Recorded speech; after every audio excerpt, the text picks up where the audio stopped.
Et loko où les âmes et pour sauver âme à Moudou, ce n'est que le nom de Jésus. L'âme qui paie, c'est celle qui mourra. N'ébitez pas toi que les conseils on a sous les abats santos. N'ébitez.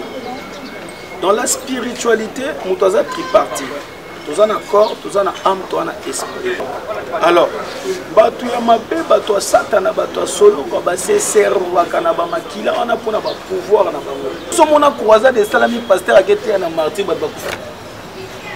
Na éviter peut-être informer ngana pasteur ni na kilo hôtel lo banzambe kuna batu bakufa. Pasteur Denis Lesi à l'époque sala ba croisade batu belé a sala ba plein a. Na ba croisade na hôtel lo banzambe batu babika batu bakufa. Na liopard na geluka prophète na ngai. Prophète Samuel pour na botini na ngai. Alors le monde na ba terrasse pe na ba quartier bangolo ba bimati. Depuis ba histoire resta de Mathieu, salamano ba tika ba tika après concert a fallu ba kufa ti ba yo nza bangolo. Na li camion se zalaka na débit peut-être place ngo zaki mal entretenu bangolo ba bimi wana ou pas. Na yo ka ge événement ngo. Bato bazaye pembeni nanga. O fe ba kende, na se bo ba kende te.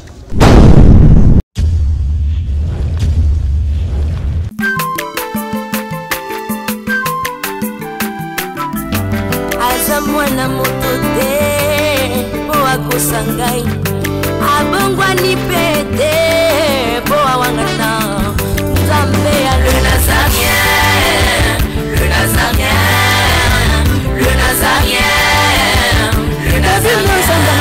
Bana kitoko koma mokondima atako babakola ke mafuta na musakolima lelo ya yo bolingo bateli le Nazarien.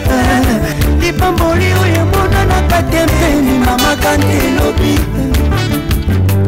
koleke mapapu masope mafuta toko kesi ana longo na nzambe oyo mabenga na makomi Ifada, thank you Fada, cher ami fidèle, balandunion sont toujours besoin Kalibakou ya kwanda biso na kata chaîne na bino ya les Nazariens TV na cadre émission na bino table sainte où ils a présenté par votre humble serviteur Dadi Mukwaya. Je dis un grand merci à l'équipe Mobimba ya les Nazariens TV, un grand merci à la servante dédiée Maman Tiffany Moko pour nos confessions au PC. Je dis un grand merci à Géleur Alpha Ozansi ma caméra, pourquoi pas toute l'équipe ya les Nazariens, petit bino vraiment merci et belé. Lelo table sainte Nazala Moko ya prophète Mboka na biso, avec lui nous allons nous entretenir tout au long de cette émission. C'est la toute première fois à la chaîne Abisso. Bref, il m'a aussi présenté d'abord les prophètes, mais aussi vraiment j'ai très capital. On a vraiment émission où abonné la des Nazariens. Avant d'abord présenter l'homme de Dieu, non c'est à la régie. Attirer vraiment quantique difficile à Bananzambe. Et ça Bananzambe le kumu, le saku mokundi. Il y a la servante dédiée Maman Tiffany Mokwa. Et puis on se retrouve après cette chanson. Katela, allez, Katela,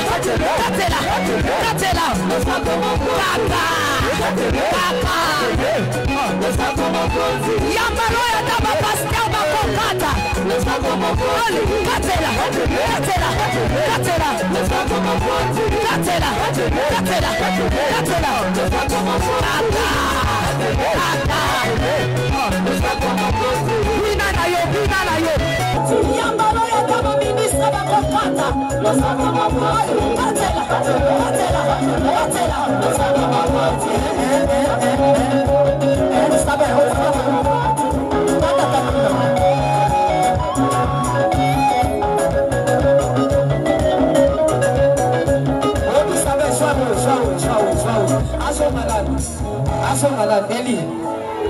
Okay, toca hold on.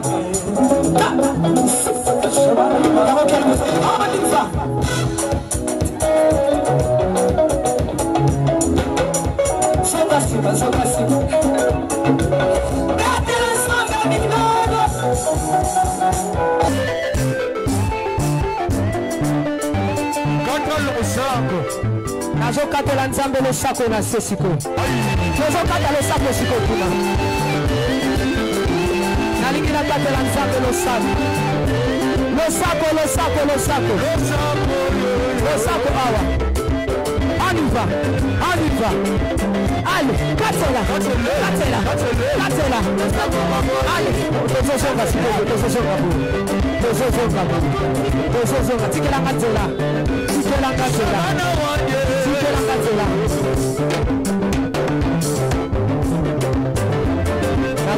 s'il vous plaît,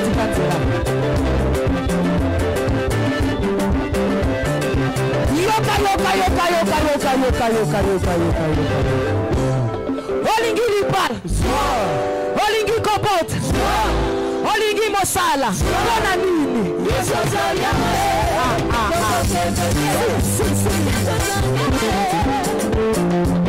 La bichon, c'est le plaisir, on a Philomène Moukoya Motema, Bivers de Hombo, et c'est aussi le plaisir à celui qu'on appelle Trof Boss, Jack pour depuis France de Bichon, on sort en autant, on ça leur plaisir. L'ancien j'ai de Alpha Ordas, ma caméra pour la terminer, invité dans la Moukoya. Bonjour à l'homme de Dieu. Bonjour papa. Santé Nini. Nzambo battre la mission. Ok, l'homme de Dieu, mon mot gentil s'est présenté par rapport à téléspectateurs au Balando en ce moment, la 4 chaîne de vie, que non, c'est la toute première fois. Balanda, le Banino pour Ibsabango. Nzamba Pambola Bango, Eza Moko, Yabasali Nzambe, na Katia Corps du Christ na Congo, prophète Jean-Cy Troma, où Naza visionnaire Mukambi Église, Temple Divin. Donc c'est un peu ça. Tout le monde a Makola Nzambe, toujours demeurer toujours. Ok, merci vraiment l'homme de Dieu, avec les émissions chrétiennes, on ne peut pas commencer cette émission, surtout quand on a un bon rentrée. Prièrement, par rapport à la téléspectateur au Balando en ce moment.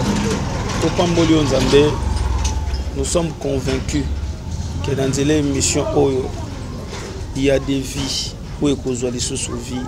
Dans l'émission Oyo, il y a une connaissance où il y a des koufa. Car la Bible dit que mon peuple périt faute de connaissance. Nous savons qu'au travers de l'émission Oyo, il y a une communication où il y a un peuple qui est édifié sur l'andango. Dans le nom de Jésus. Amen. Amen. Merci vraiment l'homme de Dieu. L'homme de Dieu, tout côté un sujet. L'homme de Dieu, tout le monde au niveau spirituel. Par rapport à l'événement où il s'est passé qui n'a pas sur le concert, il a fallu pour pas. On va dire qu'il y a un stade de martyrs, tout le monde qui après concert, tout bakufaki et après kokufa batu tout le monde d'abord am ya batuana ou bakufaki na kata concert, il a fallu pour pas. Est-ce que am na un jour il y a l'enlèvement, est-ce que va sauver tout am na bango ils ont la ligne de tourment. Et loko o ezamoko et ko sauver amamutu, ce n'est que le nom de Jésus. Muto a koufi dans le Seigneur, yenda ko hériter le royaume des cieux. Na ebite kuna zaki croisade, zaki campagne, zaki prière. C'est un concert l'homme. Ah, donc c'est clair. A koufi na prière, a koufi na concert. Concert en zaki boyemba pour la gloire de Dieu ou soit boyemba la batu to boyemba pour na mi sepelisa. C'est clair. Donc les autres questions y autour te pour batu ba koufi wana ba koufi na kati église te. Bakufite na ko adorer Nzambe, bakufite azokumisa Nzambe bakufi. Non. Bakufi mutakende concert comme sepelisa. Akufi apesi amener pas diable. Ils vont aller en enfer. Parce que amener na bango na niveau spirituel, le monde a molili les servi na nini. Bon. Problème est ani. L'âme qui pèse c'est celle qui mourra.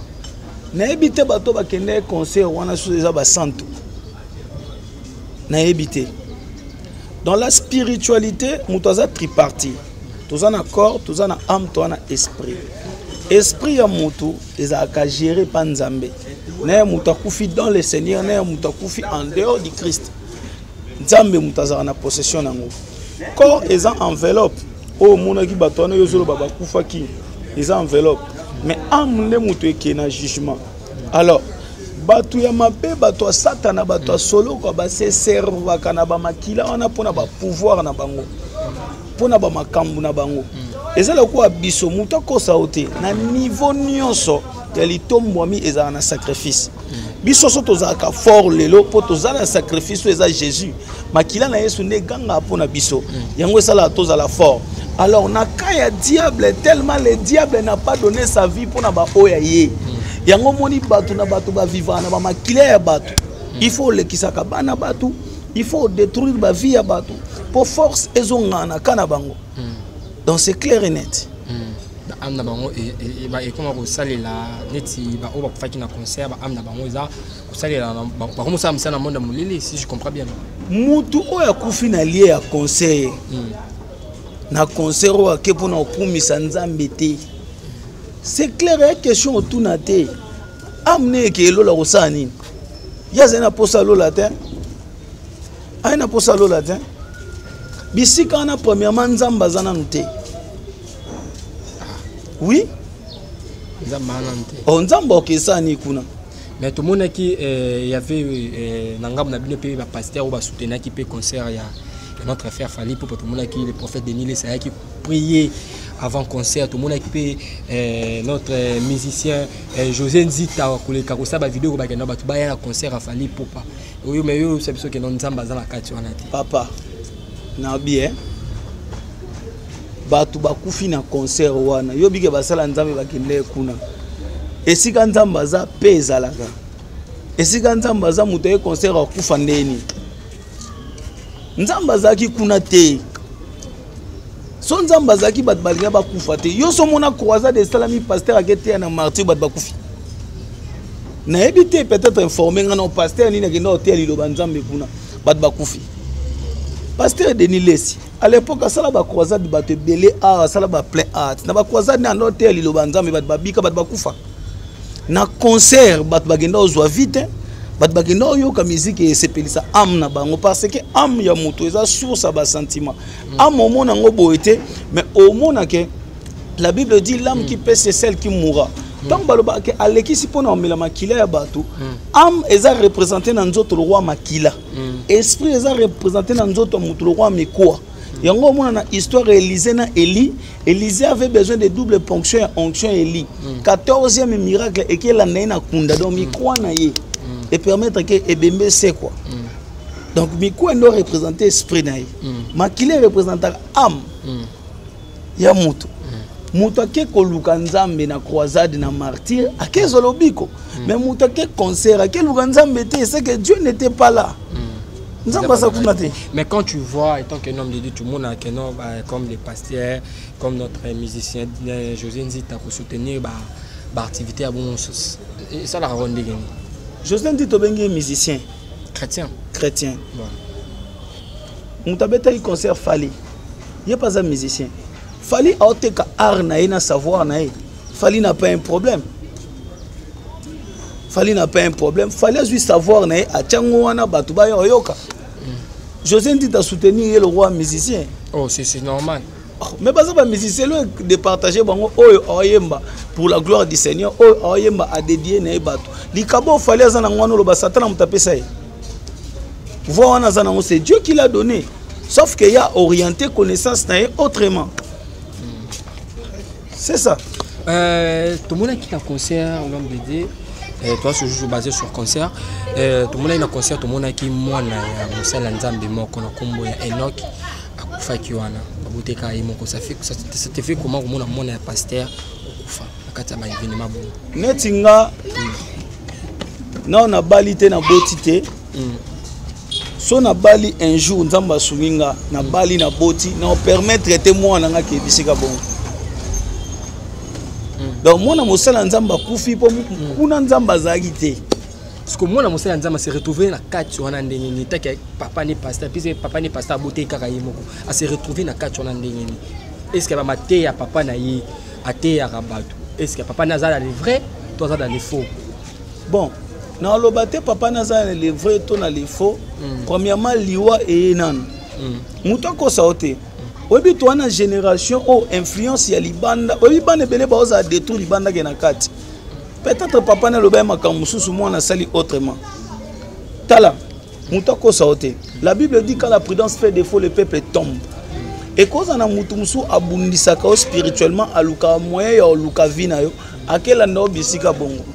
C'est ça des choses qui arrivent. Ce sont des choses qui arrivent, mais l'homme de Dieu, pourquoi ça m'a permis que non, mon pasteur, ma prière au papa n'a pas de ça, parce qu'il y a beaucoup de beauté raillé moko. Mais pasteur, beauté raillé mon, ça m'a permis que Azora amena se retrouve pour nous m'a épargné à monter. Oui, même hier sur la vie à moto, a frappé à la porte. Sauf ngoli moté ma scène ni à côté. Donc l'enfant avait choisi son chemin à sa volonté na aucun conseil. Il y a la ligne kufa. Alors n'en la vite. Pour n'en limite que soit que l'église a kufa. Et c'est pas vraiment ça offrande pour moi n'était tout le monde dans la Bible Job abandon ça là offrande pour na bana na ye. Est-ce que son père abandon ça la monte l'homme tala. Au moins dans le domaine de la spiritualité. Hein? Eza makambo belé. D'ailleurs, quand on parle de la spiritualité, au moins, on a des mots, on a esprit, on a rituel. Au moins, on a une armée, on a un grade. On a spiritualité, peut être on a grade. Et ça, on a un Congo, on a généraliste, on a un pasteur, moi, je suis parmi les rares hommes de Dieu au bandima, grâce à Bassous.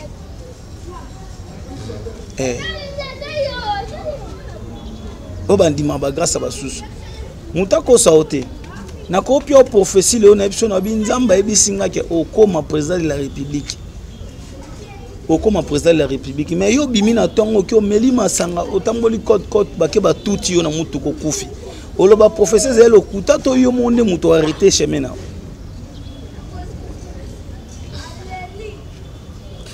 Ok, voilà l'homme de Dieu, on continue toujours dans cette émission. L'homme de Dieu, après concert à Fali, et ça événement le 25 décembre, héritier à Obeta, quand le stade, la même stade de Martyrs. Couper sa message n'est que prophète, ça va dans le prophète, Nzamba qui sauté pour un concert héritier. Nzamba la singate pour un concert. Parce que tu sais que le prophète n'a pas avant tout comme décembre, il va au mobile. Il a fallu que oh bah tu vas aux alabous, mais pour le moment. Dieu vous a pas parlé. Alors pour le concert, là, on roule là-bas en Zambie pour le concert. Papa, au bien héritier, à Obeta concert naï. Aza musicien, à quel cas art naï. Aza ba fanatique ne oba holandais. Aza na bateau ba yoka ke ba osepela ba oke yokai. Mais ne tingana oke na ngate. Yo prophète. Akas, on a un prophète que moi on a pas OK. OK. Mais tout le monde qui va grand pasteur dans concert il y a Wingé avant Wingé tout le monde va pasteur rebelle hein. On a revenu autant à ba comboter parce que il y a polémique. Tout le monde a ba ça qui ouverture avant Wingé il y a qui va prier qui et puis va sambeli ba kindaki et c'est permis aussi. Na ba activité bon. Mutu abeta concert à reconnaître que Nzamba existe.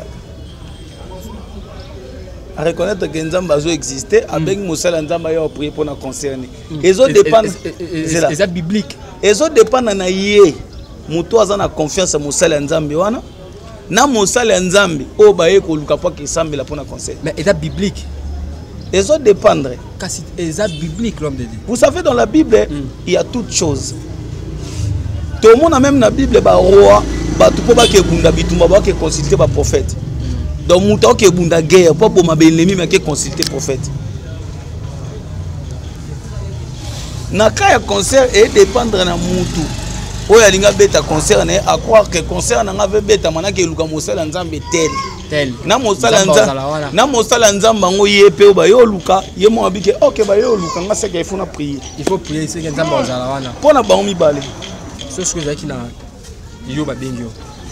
Tengani na ba benga te. Soki. Soki ne soki ba bengyo. Te loko ano ba benga te na réponse au père te. Ah. C'est qu'on okende. Te on va cacher parce que nous on va cacher là-bas pour nous avoir enveloppe à kaki. Te loko ano ba benga te mona répondre te donc so ba benga na kendo lo balanga ke ba benga ki au prophète OK to ba benga na boy ndo ba benga ki au prophète au boy. Est-ce que c'est permis ba mona lo mosala nzambe à ce que nous prier par exemple mututel a obeta mati appeler et puis abimeke c'est. Tu avais ta concerne.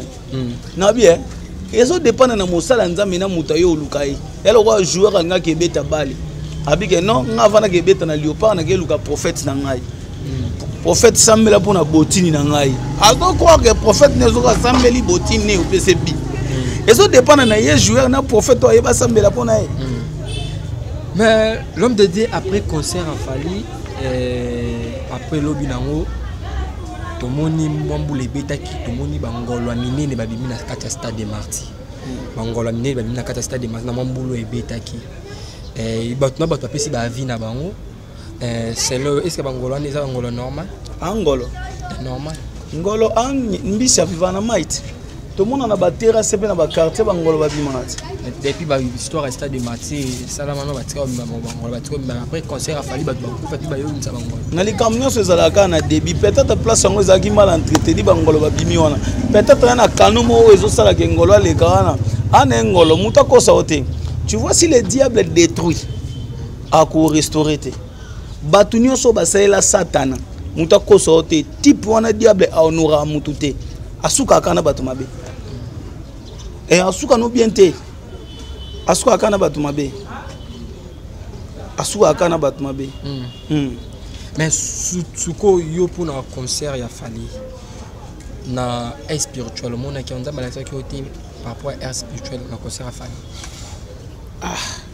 parce que na bible prophète bible spécifique ba vie na bango bon pour l'événement netinga na lobate ke nzamba lobele ngai ou pas na yoka ge événement bato bazaye pembeni nanga o fe ba kende na se bo ba kende te pour anino c'est ba kende bon na se mo ka ba kende te on ani l'homme de Dieu pour na ba réseau beleti trop e bango neti pona nga place wana na mona ngoza place moza pasi mutaza na présence nzambe or période tozeza période il faut luka bato nyonso baza na sia présence nzambe Moutako saoté. Quand on interdit la musique affecte l'âme. Mais quand on fait l'exercice, il y a musicien qui linga réalité. Au linga musique, il était mais yoka ngotro. Au fur et à mesure, il y a yoka ngo. Au comment on s'appelle le moko. Donc c'est-à-dire la musique affecte l'âme. Yango ka mutumsu ayoka musique ya kokita komo omi yoka posa misa mabe. Donc son âme a été affectée par rapport à cette musique. Yango mona même na Bible. Il y a un prophète aussi dans la Bible, peut-être dans cantique, en fait que je prophétise. C'est que ayebi que musique on est ningo salebi. Ça allait bien. Ok, merci vraiment l'homme de Dieu Toko ba toujours une émission, il y a un message au memeli peuple de Dieu dans ce moment. Message dans la memeli peuple de Dieu ça que Yesu ana bon monde. Jésus change de vie, Jésus guérit. Au moment lelo toi on a problème moko. Monde prophétique est comme il détruit pourquoi? Parce qu'il y a tant de gens au Baolou qui ont makambo nzamba lingité. Message dans le peuple de Dieu, c'est que Dieu a besoin de restaurer ta vie. Dieu a besoin de faire beaucoup de choses avec toi. Message dans les que c'est lui qui a besoin de l'orientation, qu'il appelle l'homme de Dieu. On va prier, on va t'orienter. Toi qui as des problèmes, toi qui as la maladie, toi qui nous suis, quel genre il y a problème aux anango, nous avons un Dieu capable qui peut tout faire. Tout faire. Un numéro de téléphone l'homme de Dieu. Numéro prophète Jean César plus 243 89 75 58 878 plus 243 89 75 58 878. Oya bengi au prophète Jean César. Prophète Jean César avant tout kabwa na yo non nga meme otuna question ou motuna oyo na mesana otuna bato. La génération par rapport à vague il y a des prophètes, il y a des pasteurs, la génération, il y a des prophètes jeunes. Oh, ça dit que nous sommes là, au Kaza et Nzambe. Autant que nous sommes là, au Ibi, au Kaza et Nzambe. Ah, bah, belé, Missa tout cas. Bah, célèbre. Oh, bah, Ebani. Au monde qui est au Kaza et Nzambe. Ah, basé belé. Ni tu go baïdé mona moto belé. Prophète Arka, c'est un homme qui a Dieu. Prophète Arka,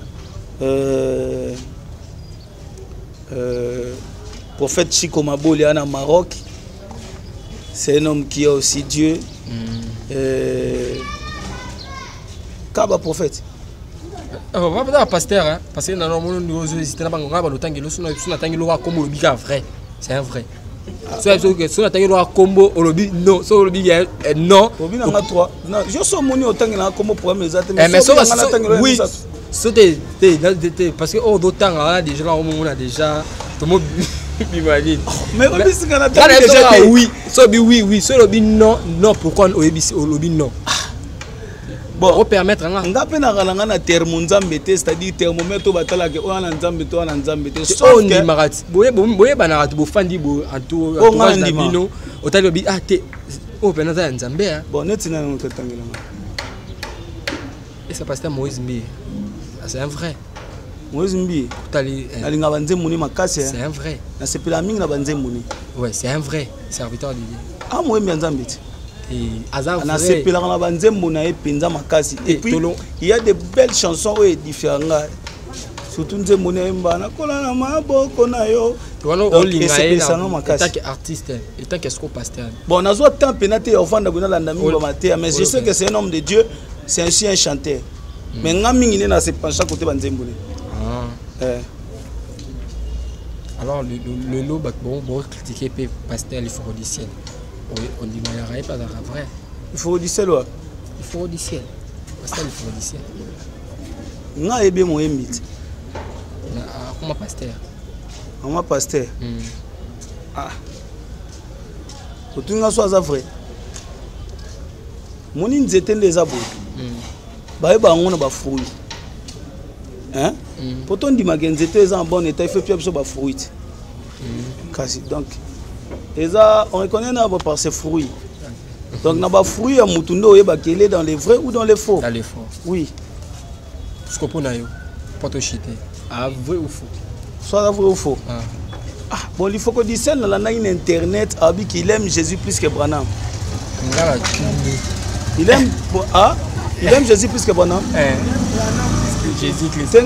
Il aime Jésus plus que Branham. Non, il aime Branham plus que Jésus Christ. C'est qu'il est déjà en dehors du Christ. So mutali banda ya Yesu ana bomo itana kufa. Ana kufa. Pour toi ça faux. Na biso mutali banda ya Yesu ana kufa. Voilà, merci vraiment l'homme de Dieu, mot de la fin pour tout avoir là yo.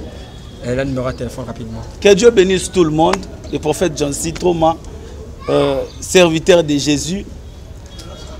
Moutounio soit un problème, quel que soit cas quel que soit problème na yo. La Bible dit ceci: tout ce que vous demanderez en prière, tout c'est un adverbe de quantité indéfinie. C'est-à-dire problème nous avons un Dieu fort. On peut sa solution. Yo a un problème au bengi prophète Troma, il y a plus de 243 89 75 58 878 plus 243 89 75 58 878. Que Dieu vous bénisse. Ok, voilà, chers amis fidèles, nous sommes arrivés à la fin de notre émission. C'était votre humble serviteur Dadi Mukwaya. Je dis un grand merci à mon PDG, la servante de Dieu, la servante de Dieu, Maman Tiffany Mokoa pour la confiance. Je dis un grand merci à Jadon Alpha Zaki na ma caméra. Je dis un grand merci à mon oncle Alvin Béa depuis la Voix Céleste, Joe MK depuis Makolo Masolo. On est toujours dans la Souka émission. Bafwa. Bachala, vite à Mikolo. On se retrouve à la prochaine. Merci vraiment l'homme de Dieu. Ok, bye bye.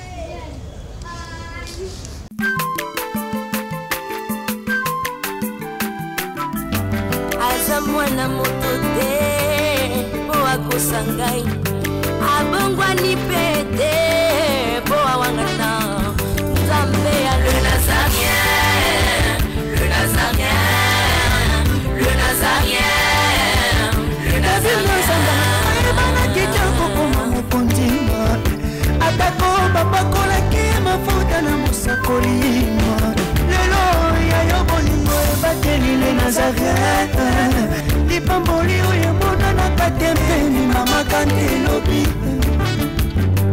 koleke mapapu masopi mafuta tokokisi ana longo na Nzambe oyo mabenga na makoni